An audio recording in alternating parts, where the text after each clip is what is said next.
नमस्कार दोस्तों, ये है आदर्श ई मित्र और हम आपके लिए लेके आते हैं बहुत ही काम की वीडियो। दोस्तों ये है आरटीई, जो बच्चों के लिए फर्स्ट क्लास में निःशुल्क पढ़ाई के लिए जो योजना है सरकार की, राइट टू एजुकेशन, उसके लिए वीडियो लेके आए। दोस्तों इस वीडियो में हम आपको बताएंगे आपको क्या दस्तावेज चाहिए, किस तरह फॉर्म भरना है, क्या गलती नहीं करनी जिससे आपके बच्चे का एडमिशन जो है रुक सकता है। दोस्तों तो जो भी नियम है, इसके जो भी रूल्स हैं, वो हम आपको इस वीडियो में क्लियर करने वाले हैं। दोस्तों वीडियो को एंड तक जरूर देखें और चैनल को सब्सक्राइब जरूर करना है। दोस्तों तो चलिए शुरू करते हैं। सबसे पहले आप गूगल पे आरटीई सर्च करिए, ओनली आरटीई।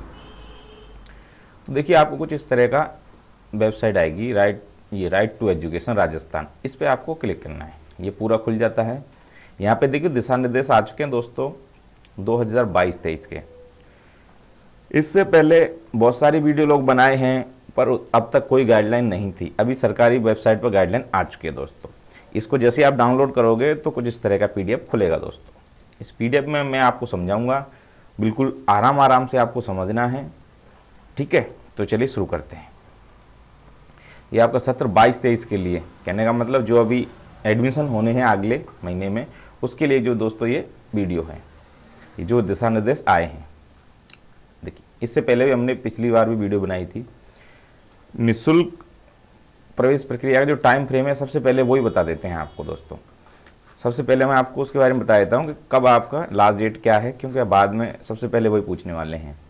अभिभावकों का ऑनलाइन फॉर्म 2 मई से लेकर 15 मई तक जो दोस्तों करना है, सबसे मेन चीज़ है वो ये। इस बीच में आपको आवेदन करना है, क्योंकि इसकी डेट नहीं बढ़ेगी तो बहुत मुश्किल से बढ़ेगी। दोस्तों अब आते हैं देखिए नियम पर, एक एक करके मैं आपको सारी चीज़ जो है समझाता जाता हूँ, आपको गौर से जो है समझनी है। दोस्तों चलिए, प्रवेश प्रक्रिया क्या है।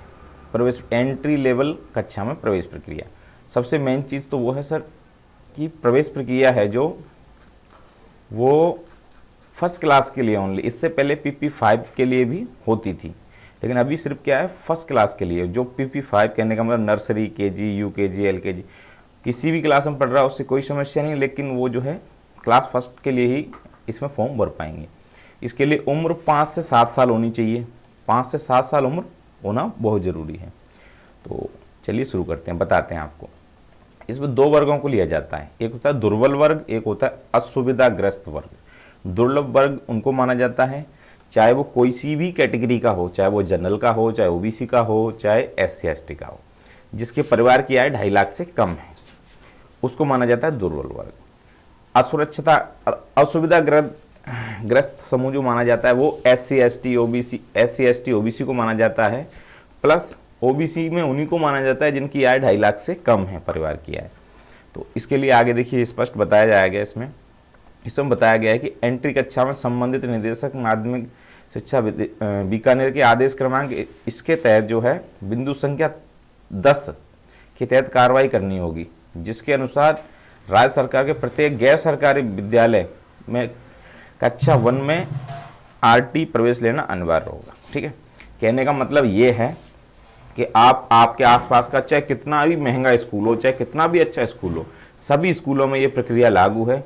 जो है उन सबको RT के तहत आवेदन लेने हैं। 25% तक आवेदन लेने हैं। जैसे कि स्कूल में टोटल 100 सीटें हैं तो 25 लड़के निःशुल्क पढ़ेंगे, RT के तहत पढ़ाए जाएंगे। ऐसा सरकार का प्रक्रिया है, सरकार ने बनाई है। देखिए इसमें क्या कहा है, RT के नियमानुसार कक्षा 1 में निःशुल्क प्रवेश हेतु सीट उपलब्ध हैं तो उसमें इस सत्र के आवेदन करने वाले बालकों को लॉटरी के अनुसार वरीयता क्रम के अनुसार प्रवेश दिया जाएगा। कहने का मतलब स्कूल में जैसे 100 सीटें हैं तो 25 खाली सीट मानी जाएंगी और उसमें 25 लोगों को एडमिशन दिया जाएगा, यदि बच्चे फॉर्म भरते हैं उस स्कूल में। तो कोई फॉर्म नहीं भरता तो अलग मैटर है। आगे बढ़ते हैं, देखिए एक एक करके क्लियर करता जाऊँगा आपको। परंतु किसी भी स्थिति में क्रमोन्नत निःशुल्क अध्ययनरत छात्र को निष्कासित नहीं किया जाएगा। कहने का मतलब आपके बच्चे का एडमिशन फर्स्ट क्लास में अगर हो गया है तो वो कभी भी उसका निष्कासन नहीं किया जाए। कहने का मतलब 8वीं क्लास तक वो पढ़ सकता है निःशुल्क, जब तक उसको विद्यालय भगा नहीं सकता, TC नहीं काट सकता उसकी। ठीक है, आगे बात करते हैं। किसी भी गैर सरकारी विद्यालय में कक्षा 1 में नवीन प्रवेशित या क्रमोन्नत छात्रों की संख्या कक्षा 1 की कुल प्रवेश संख्या होगी। इस प्रवेश संख्या में 25% RT के तहत प्रवेश दिया जाएगा। कहने का मतलब किसी स्कूल में अगर एलकेजी यूकेजी चलती है और उसमें 50 या 70 बच्चे हैं, उसके बाद में जब फर्स्ट क्लास में आते हैं तो टोटल जितने बच्चों का एडमिशन होगा उसके 25% जो है आरटी के तहत लिए जाएंगे। ऐसा इसका ये रूल है, नियम है। इसमें प्रवेश के लिए पात्रता क्या है, मतलब आपके बच्चे का आपको फॉर्म भरना है तो उसके लिए पात्रता क्या है, सबसे मेन चीज़ है वो ये है। देखिए, पहली पात्रता है बालक गैर सरकारी विद्यालय के आसपास के क्षेत्र, कहने का मतलब प्राइवेट स्कूल के कैचमेंट एरिया, आसपास के क्षेत्र का निवास करने वाला होना चाहिए। यह सबसे मेन चीज़ है। इसमें क्या बनाया गया है, देखिए क्या बताया गया, राज्य सरकार के नियमानुसार विद्यालय का कैचअप एरिया शहरी क्षेत्रों में संबंधित स्थानीय निकाय अर्थात नगर निगम, नगर परिषद, नगर पालिका जैसी भी स्थिति हो तथा ग्रामीण क्षेत्रों में ग्राम पंचायत निर्धारित किया गया है। कहने का मतलब शहरी क्षेत्र में अगर आप एडमिशन लेना चाहते हैं तो आप जिस वार्ड में आते हैं उसके अकॉर्डिंग आपको काउंट किया जाएगा, और गांव में है तो जिस ग्राम पंचायत में आते हैं उसके अकॉर्डिंग आपको माना जाएगा। प्रवेश के समय शहरी क्षेत्रों में विद्यालयों से संबंधित वार्ड तथा ग्रामीण क्षेत्रों में विद्यालय से संबंधित गांवों को निवास करने वाले बालकों को प्राथमिकता दी जाएगी, जो पास में होगा, ठीक है उसको। इससे यह स्पष्ट है कि विद्यालय जिस वार्ड या गांव में स्थित है वहां से वांछित संख्या में बालक बालिका उपलब्ध नहीं होने की स्थिति में शेष शहरी निकाय से बालकों का प्रवेश दिया जाएगा। कहने का मतलब सबसे पहले किसको प्रेफर किया जाएगा, जो इस स्कूल के वार्ड या गांव के बच्चे हैं उनको सबसे पहले दिया। अगर सीटें खाली रहती हैं तो बाहर के बच्चों को भी एडमिशन, दूसरे वार्ड के या दूसरे गांव के बच्चों को भी एडमिशन दिया जाएगा। किसी भी स्थिति में विद्यालय से संबंधित शहरी निकाय या ग्राम पंचायत से बाहर निवास करने वाले बालक बालिकाओं को प्रवेश के लिए पात्र नहीं हुए। कहने का मतलब डायरेक्टली आप उन्हें फोर्स नहीं कर सकते कि भाई हम दूसरे गांव के हैं तो भी आपको एडमिशन देना पड़ेगा। अगर सीटें खाली रहेंगी तो प्रवेश दिया जा सकता है। आगे देखिए, दुर्बल वर्ग और असुविधाग्रस्त वर्ग। दुर्बल वर्ग में क्या आती है, देखिए दुर्बल वर्ग में ऐसे बालक जिनके अभिभावकों की आय 2.5 लाख रुपए से कम है, वो सभी परिवार आते हैं, जिसमें जनरल वाले आते हैं। जनरल वाले जिनके परिवार जो है पारिवारिक आय 2.5 लाख रुपए से कम है वो सब फॉर्म भर सकते हैं, और इसके लिए आय का एक परफॉर्मा दिया हुआ है, वो मैं वीडियो के नीचे आपको जो है डिस्क्रिप्शन में दे दूंगा, वहाँ से आप डाउनलोड कर सकते हैं और इजीली बनवा सकते हैं। वो कैसे बनाना है वो मैं आपको बता दूंगा अभी लास्ट में, ठीक है। चलिए आगे बढ़ते हैं। असुविधाग्रस्त समूह में SC ST अनाथ बालक जिनके जो है माता पिता नहीं हैं, HIV या कैंसर से ग्रसित बालक अथवा HIV या कैंसर से ग्रसित माता पिता के बालक, वो भी इसमें फॉर्म भर सकते हैं, ठीक है। इसमें चाहे वो कोई सी भी कास्ट के हो, उससे कोई मतलब नहीं है, जनरल हो OBC हो, वो भर सकते हैं। युद्ध विधवा के बालक, मतलब जिनके पति युद्ध में मारे गए हैं उनके बालक। निःशक्त बालक, जो निःशक्त व्यक्ति सामान्य अवसर,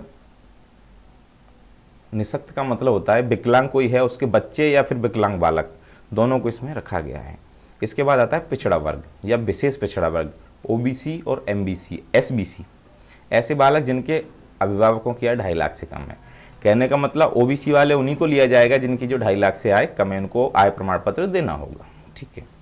ऐसे बालक जिनके अभिभावक का नाम राज्य सरकार के ग्रामीण विभाग या शहरी निकाय विभाग द्वारा BPL सूची में लिया गया हो। कहने का मतलब जिनके पास BPL का राशन कार्ड था उनको भी जो है इसमें लिया जाएगा। अब करते हैं आगे की बात। आयु संबंधित क्या पात्रता है? आयु संबंधी पात्रता है दोस्तों, फर्स्ट क्लास में एडमिशन होगा ओनली, और 5 से 7 वर्ष होनी चाहिए, और ये आयु आपकी 31 मार्च 2022 को पूर्ण होनी चाहिए। अगर एक भी दिन कम है तो मान के चलिए आपके बच्चे का एडमिशन नहीं होगा, ठीक है। 31 मार्च 2022 को एक भी दिन कम है या एक भी दिन ज़्यादा है 7 वर्ष से, तो 5 वर्ष से कम नहीं होनी चाहिए, 7 वर्ष से ज़्यादा नहीं होनी चाहिए, तो एडमिशन नहीं होगा, ठीक है। आगे बढ़ते हैं। प्रवेश हेतु निवास प्रमाण पत्र, जैसे कि कोई कहे कि भाई हम इसी गांव के या वार्ड के निवासी हैं, तो उसके लिए उसे क्या निवास प्रमाण पत्र देना होगा जब उसे माना जाएगा। देखिए इसके लिए इसमें बताया गया है, बालक या अभिभावक के निवास संबंध में संबंधित तहसीलदार द्वारा जारी मूल निवास प्रमाण पत्र मान्य होगा। इसका मतलब ये है, जरूरी नहीं है कि बच्चे का मूल निवास आप बनवाओ, पिता का मूल निवास बना हुआ है तो वो मान्य होगा। देखिए यहाँ पे ऑब्लिक लगा हुआ है दोनों के बीच में, ठीक है। इसके संबंध में और क्या है, निवास के संबंध में बालक अभिभावक के अन्य वैधानिक दस्तावेज के रूप में राशन कार्ड, आधार कार्ड, पहचान पत्र, ड्राइविंग लाइसेंस, बिजली का बिल 6 महीने से अगर पुराना नहीं है तो वो भी मान्य होगा।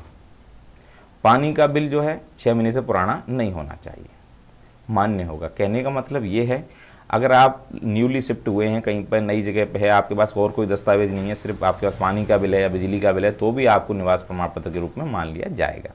निवास प्रमाण के रूप में इनमें से जो भी दस्तावेज दिया जा रहा है उसमें ग्राम या वार्ड का स्पष्ट उल्लेख होना आवश्यक है। ये बिल्कुल सही है। जो भी आप डॉक्यूमेंट देंगे उसमें आपका गांव का नाम, गांव के संबंध में और शहर के संबंध में वार्ड का नाम स्पष्ट होना चाहिए। अगर किसी के पास दस्तावेज ऐसा है उसमें वार्ड संख्या गलत लिखी हुई है, पुरानी लिखी हुई है, तो उसके लिए एक परफॉर्मा है, मैं इस वीडियो के एंड में बताऊंगा और उसको आपको डाउनलोड करने के लिए डिस्क्रिप्शन लिंक में दे दूंगा, वहाँ से आप डाउनलोड कर लेना। उसको जो है आपके वार्ड पार्षद से सत्यापित करवाना है। ग्राम वार्ड स्पष्ट उल्लेख नहीं होने की अथवा परिसीमन के कारण वार्ड परिवर्तन होने की स्थिति में संबंधित सरपंच या वार्ड पंच या पार्षद द्वारा जो है इसको प्रमाण पत्र को वो किया जाएगा, ये प्रमाण पत्र देना होगा इसमें। इसके बाद बात करते हैं निःशुल्क प्रवेश हेतु दुर्बल वर्ग एवं असुविधाग्रस्त समूह से संबंधित प्रमाण पत्र। कहने का मतलब ये है, इसमें और क्या चीज़ें देनी हैं। देखिए, संबंधित प्रमाण पत्र निर्धारित प्रारूप में सक्षम अधिकारी द्वारा जारी होने चाहिए। HIV कैंसर से पीड़ित बालक अभिभावक के संबंध में रजिस्टर्ड डायग्नोस्टिक केंद्र द्वारा दी गई रिपोर्ट मान्य होगी। ठीक है, इसका मतलब ये है कि जो भी SC ST के प्रमाण पत्र हैं, OBC के प्रमाण पत्र हैं, वो आपके पास होने चाहिए। जैसे अनाथ का है तो वो पिता के डेथ सर्टिफिकेट होना चाहिए, वो मतलब टोटल सबूत आपके पास में होना चाहिए। अब आता है मेन चीज़, निःशुल्क प्रवेश हेतु बच्चे की जो आयु है उसके लिए क्या दस्तावेज जरूरी है। तो कई लोग क्या है, जन्म प्रमाण पत्र के पीछे पड़े हुए हैं, जन्म प्रमाण पत्र होना चाहिए होना चाहिए। देखिए इसमें क्या लिखा है, मैं बताता हूँ आपको। प्रवेश के लिए आयु के लिए जन्म और मृत्यु रजिस्टर्ड इतने के अधीन बनाए गए जारी किया गया जन्म प्रमाण पत्र मान्य होगा। कहने का मतलब आपका जन्म प्रमाण पत्र तो मान्य होगा।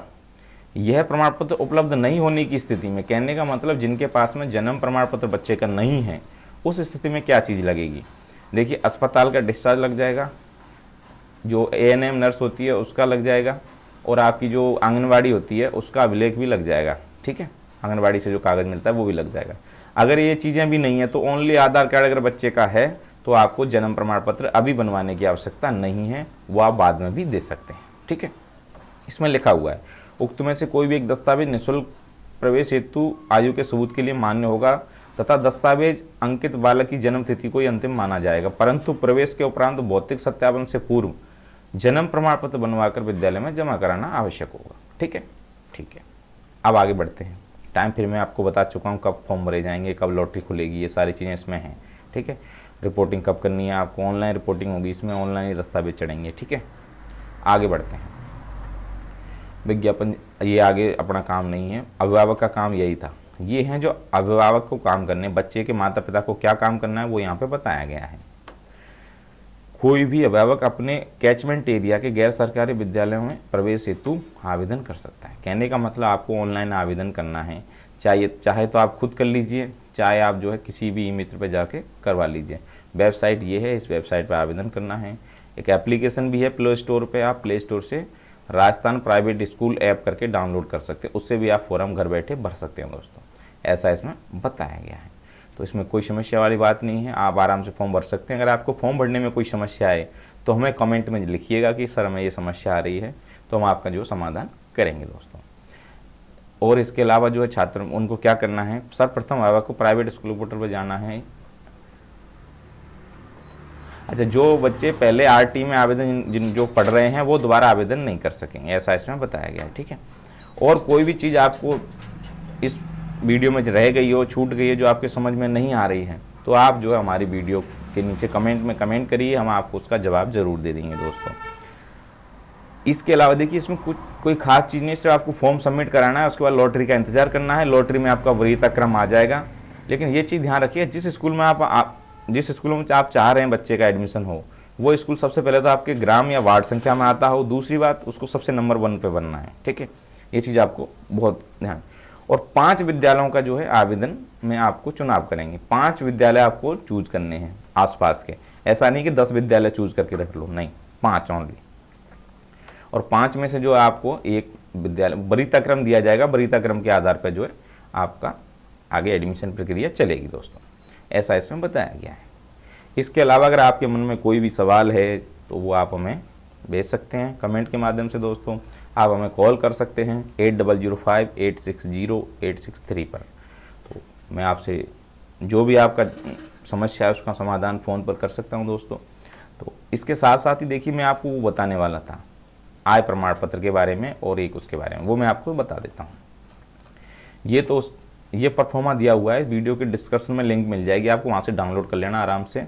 ये उस स्थिति में जैसे आपका वार्ड चेंज हो गया है और वार्ड जो है नहीं है, या ग्राम पंचायत चेंज हो गई है, उसका आपके पास दस्तावेज नहीं है, तो यहाँ पे डिटेल भर के इसको सरपंच से या पार्षद से पहले सत्यापित कराना है और उसके बाद में एक राजपत्रित अधिकारी मतलब रजिस्टर्ड ऑफिसर के साइन कराने हैं। इसके बाद ये कागज़ मान्य होगा आपका, ठीक है। इसके अलावा एक ये कागज़ सबको बनवाना है, इसे बोलते हैं आय का घोषणा पत्र। ये सबको बनाना ही है दोस्तों, इसमें सबको फॉर्म भरना है। देखिए ये फॉर्म है प्रॉपर, इसमें आपको अपनी आय जहाँ से भी, ये 1 से लेके 5 तक पॉइंट दिए हुए हैं, इनमें से जहाँ से भी आपकी आय हुई है वो आय जो आपको इसमें लिखनी है दोस्तों। इसके बाद कुल वार्षिक आय के रूप में आप पैसे लिख देने हैं, आपको हस्ताक्षर कर देने हैं, अपना नाम लिख देना है और यहाँ पे दोबारा से वही सारी चीज़ भरनी है। यहाँ पे 1 सरकारी के साइन होंगे, ये 2 नंबर पर 2 सरकारी के साइन होंगे। इसके बाद में जो है आपको प्रारूप 3 में अपना नाम वगैरह भरना है या हस्ताक्षर करने हैं, ये पिता के नाम से बनाया जाएगा, ठीक है। और सबसे नीचे आपको ये नोटरी करवाना है, ऐसा इसमें लिखा हुआ है, मजिस्ट्रेट नोटरी कोई सा भी ये करवा सकते हैं। इसके बाद ये जो प्रमाण पत्र है ये आय के रूप में चलेगा दोस्तों, ये आपको लगाना है। इसके अलावा किसी भी प्रारूप में दूसरे फोरम में 4 पेज के फोरम में 3 पेज के फोरम में या किसी दूसरे फोरम में आपको नहीं लगाना है, नहीं बनाना है। यहाँ पे लिखा होना चाहिए आरटी के तहत निःशुल्क प्रवेश हेतु, ये लिखा होना चाहिए, तभी ये मान्य किया जाएगा, नहीं तो मान्य नहीं किया जाएगा। कई लोग पहले से बना के रख लेते हैं, वो काम नहीं आने वाले हैं इसमें। धन्यवाद दोस्तों, लेके आते रहेंगे इसी तरह की वीडियो, हमारे चैनल से जुड़े रहिए। जब तक के लिए धन्यवाद।